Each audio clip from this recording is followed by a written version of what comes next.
اسلام آباد high court کے 5 ججز کا تبادلہ، جوڈیشل کمیشن کا اجلاس جاری۔ جسٹس بابر ستار کی ٹرانسفر معاملے پر ذاتی طور پر سننے کی صدا۔ جسٹس بابر ستار نے چیف جسٹس یحییٰ آفریدی کو خط لکھا، کہا آرٹیکل 200 کے تحت ٹرانسفر معاملے سے پہلے کمیشن اجلاس میں مجھے سنا جائے۔ جسٹس بابر ستار کا نام آج ٹرانسفر کے لیے زیر غور ججز میں شامل ہے۔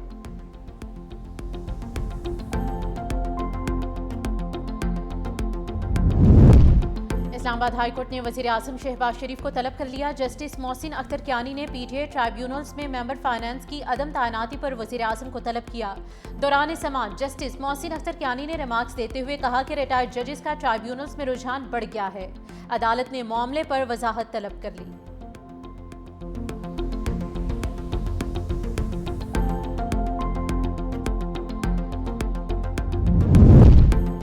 بانی پی ٹی آئی کا پیمز ہسپتال میں معمول کا چیک اپ۔ 2 گھنٹے بعد بانی پی ٹی آئی کو 4 بجے سحری کے وقت واپس اڈیالہ جیل منتقل کر دیا گیا۔ بانی پی ٹی آئی کے چیک اپ کے حوالے سے مکمل رپورٹ جاری کی جائے گی۔ ذرائع کے مطابق بانی پی ٹی آئی کا چیک اپ پہلے والی میڈیکل ٹیم نے کیا۔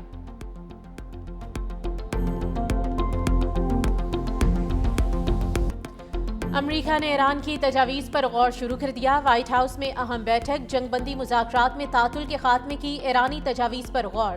ترجمان وائٹ ہاؤس کیرولین لیوٹ کہتی ہیں کہ صدر ٹرمپ نے قومی سلامتی ٹیم کے ساتھ ایرانی تجاویز پر ملاقات کی۔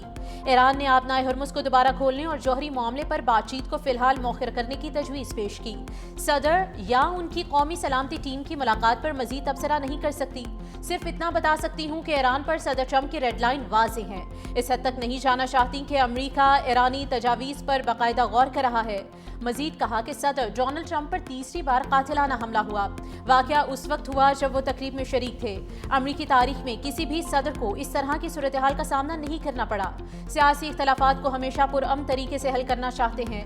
جمہوریت میں تشدد کی کوئی جگہ نہیں۔ صدر ٹرمپ دوبارہ شیڈیول عشائیے میں شرکت کریں گے۔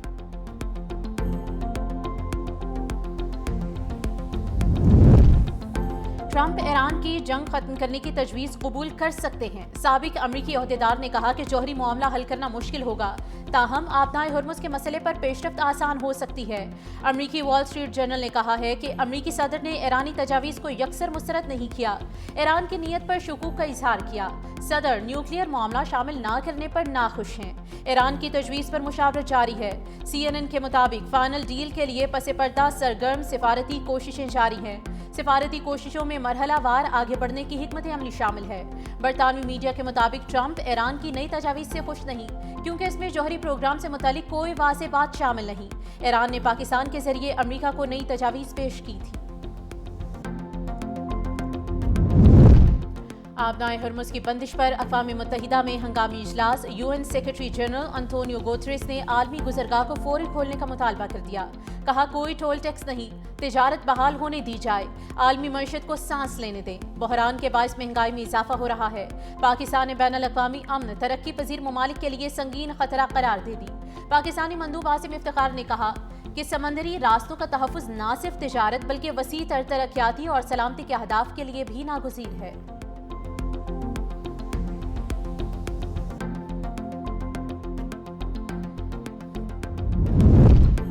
امریکی بحریہ نے ایرانی پرچم بردار آئل ٹینکر روک لیا۔ سینٹ کام کا کہنا ہے کہ کارروائی اس وقت کی گئی جب ٹینکر نے ایرانی بندرگاہ کی جانب سفر کرنے کی کوشش کی۔ MT اسٹریم خام تیل بردار جہاز ایرانی پرچم کے تحت چل رہا تھا۔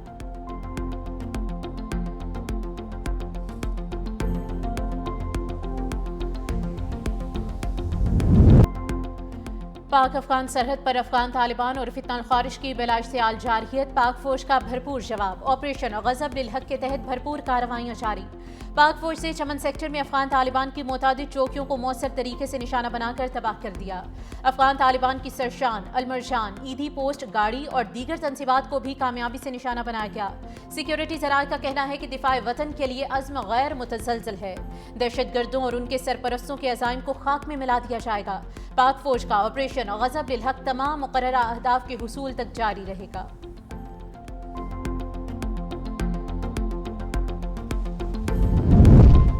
صدر مملکت آصف علی زرداری کا دورہ چین، صوبہ ہنان میں چیئرمین ماؤ سے تنگ کے آبائی شہر شاوشان آمد۔ اسٹیچو اسکوائر پر صدر مملکت کا استقبال ضیاء ننگتان پیپلز کانگریس کے سینئر پارٹی رہنما لی جی یونگ نے کیا۔ صدر زرداری نے چیئرمین ماؤ سے تنگ کے مجسمے پر پھولوں کی چادر چڑھائی۔ صدر آصف علی زرداری کا چین کے انقلابی رہنما کو خراج عقیدت۔ صدر زرداری کو چیئرمین ماؤ سے تنگ کی زندگی اور جدوجہد سے متعلق آگاہ کیا گیا۔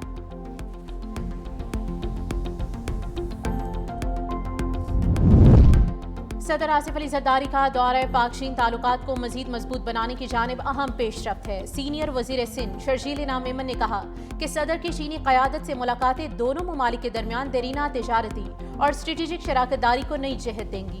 ملاقاتوں میں باہمی تجارت، سرمایہ کاری، انفراسٹرکچر اور علاقائی تعاون کے فروغ پر خصوصی توجہ دی گئی، جو پاکستان کی معاشی ترقی کے لیے نہایت اہم ہے۔ چین نے ہر مشکل وقت میں پاکستان کا ساتھ دیا ہے۔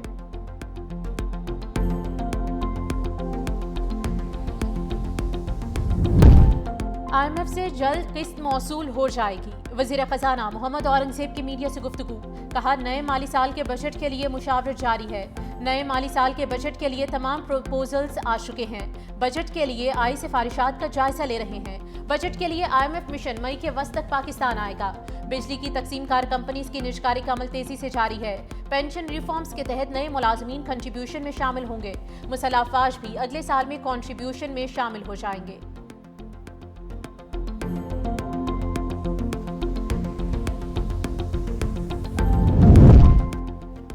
پاکستان میں ایڈز کے 24,000 مریض لاپتہ ہیں۔ 61,000 مریضوں کا علاج جاری ہے۔ وزیر صحت مصطفیٰ کمال کی پریس کانفرنس، کہا پاکستان میں HIV کے 84,000 کیسز رجسٹرڈ ہیں۔ ایڈز کے وہ صرف حکومت کے پاس ملتی ہے۔ HIV لا علاج مرض نہیں، ایسے مریض کو زندگی بھر دوا لینا پڑتی ہے۔ مرض کی روک تھام کے لیے گلوبل فنڈ امداد کرتا ہے۔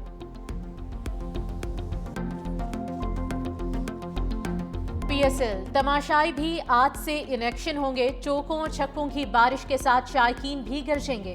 وزیر اعظم نے PSL کے پلے آف میں تماشائیوں کو اسٹیڈیم آنے کی اجازت دے دی۔ وزیر اعظم شہباز شریف سے وزیر داخلہ اور چیئرمین PCB محسن نقوی کی ملاقات۔ تماشائیوں کے اسٹیڈیم میں آنے اور سیکیورٹی سے متعلق بریفنگ دی گئی۔ وزیر داخلہ نے ایکس پر لکھا کہ وزیر اعظم سے ملاقات میں تینوں پلے آف میچز میں عوام کی شرکت کے لیے منظوری حاصل کر لی ہے۔ اب پلے آف کے مقابلے مزید دلچسپ ہوں گے۔ تماشائیوں کے لیے اسٹیڈیم میں ایک شرط کفایت جاری رکھی گئی ہے۔ گزارش ہے کہ پبلک ٹرانسپورٹ کا استعمال کریں اور ایندھن کو کم سے کم استعمال کریں۔ محسن نقوی کا پلے آف میں کوالیفائی کرنے والی ٹیمز کے لیے نیک خواہشات کا اظہار۔ سوشل میڈیا پر ایونٹ کے بقیہ میچز میں تماشائیوں کو اجازت دینے کا مطالبہ زور پکڑ گیا تھا۔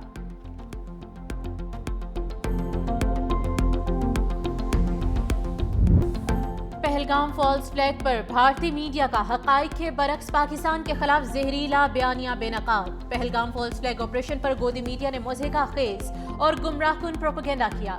پاگل بھارتی میڈیا نے پاکستان کے خلاف بدلہ لینے اور حملہ کرنے کے لیے اشتعال انگیزی پھیلائی۔ بھارتی صحافیوں اور حکام کی میٹنگ کی اندرونی کہانیوں نے بھارتی سیکیورٹی ناکامی کی قلعی کھول دی۔ دوسری جانب مقبوضہ کشمیر اور بھارت کے عوام نے بھی پہلگام ڈرامے کو مودی کی سازش قرار دے کر یکسر مسترد کر دیا۔ عالمی ماہرین کے مطابق بھارتی گودی میڈیا نے جنگ کے سنجیدہ ماحول میں سنسنی خیز اور ریٹنگ کے لیے لاہور پورٹ پر حملے جیسے مضحکہ خیز دعوے کیے۔ پنجاب اور سندھ میں بادلوں کی گھن گرج۔ لاہور سمیت پنجاب اور سندھ کے مختلف شہروں میں بادل برس پڑے۔ لاہور کے علاقے گلبرگ، کلمہ شوق، فیروزپور روڈ اور دیگر علاقوں میں موسلا دھار بارش۔ بجلی کا نظام درہم برہم۔ جہانیہ میں بارش کے دوران دیوار گرنے سے 3 افراد زخمی ہوئے۔ سندھ میں نوڈیرو، شہداد کوٹ، کندکوٹ اور منجداڑوں میں تیز ہواؤں کے ساتھ موسلا دھار بارش۔ سکھر میں بارش کے ساتھ ہی مواصلاتی نظام معطل۔ سیپکو کے متعدد فیڈرز ٹرپ کر گئے۔ آئندہ 24 گھنٹوں میں اسلام آباد سمیت پنجاب، خیبر پختونخوا، گلگت بلتستان اور کشمیر میں بارش متوقع۔